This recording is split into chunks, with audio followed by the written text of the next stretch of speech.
Hey, what's going on YouTube? We're back with another Borderlands video, and today we're going to be talking about the Microsoft exclusive marketing deal for Borderlands 3 that we discussed about a couple weeks ago. So essentially some more information has come forward, and the story, if you're not familiar, broke a couple weeks ago, and a bunch of people reported on it, discussed it, speculated, the whole 9 yards. And essentially what was discussed was the idea that Microsoft would have marketing rights to Borderlands 3 and a bunch of other games, including Anthem, the new Metro, and of course Elder Scrolls 6, which made a bunch of people say that this is absolute bullshit.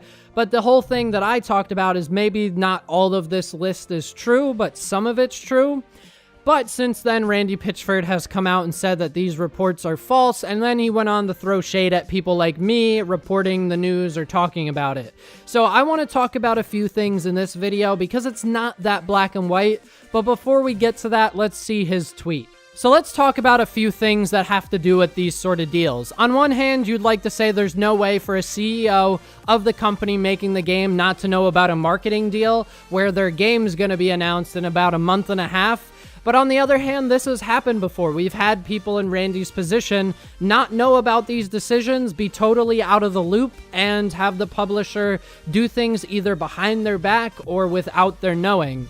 Yes, Gearbox publishes games, but they don't publish Borderlands, which means they don't own Borderlands in its entirety. 2K has a piece of that pie, so to speak, and that means 2K, being the publisher, is responsible for marketing. They may have set something like this up. Who knows? I still am of the belief that a CEO of a company would be informed of a deal like that, but on the other hand, these guys want you to be excited when they announce something, and they want to keep the cat in the bag. I totally get it. If I was in that position, I would want whatever I was announcing to be a huge surprise. I wouldn't want it to be like lukewarm, like, oh yeah, dude, we knew that was coming, but yeah, like, I'm excited, but no, he wants people to lose their shit, and I don't blame him. If you're working on a game for 3, 4, 5, 6 years and you finally announce it, you want it to have this praise. You want people to lose it.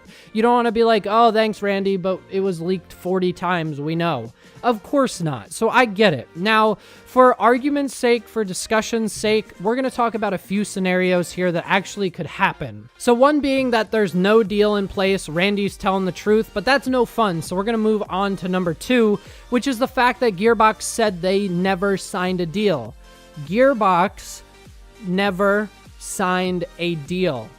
We know that Gearbox is not the only people involved, so maybe he's telling the truth, but not the whole truth. Maybe 2K has gone forward and signed a deal. We don't know, but like I said, this has happened before, and again, Gearbox isn't the only people responsible for Borderlands. Maybe in the future, they'll try to get that IP and they'll self-publish, but as of right now, they're not doing that, which means Gearbox may not be doing something, but that doesn't necessarily mean 2K is, you know, following the same suit. And 2K is not the best company. We know Take-Two owns them, and Take-Two really doesn't have a good outlook on gamers as a whole, so I would take everything that you hear regarding that with a big grain of salt. So I'm going to leave you guys with this. We're going to find out if Borderlands 3 will be announced at E3 2018, one way or the other, either through a leak or the day of that it actually gets announced. But how many times did Bethesda say Fallout 4 didn't exist? How many times did Ubisoft downgrade their graphics?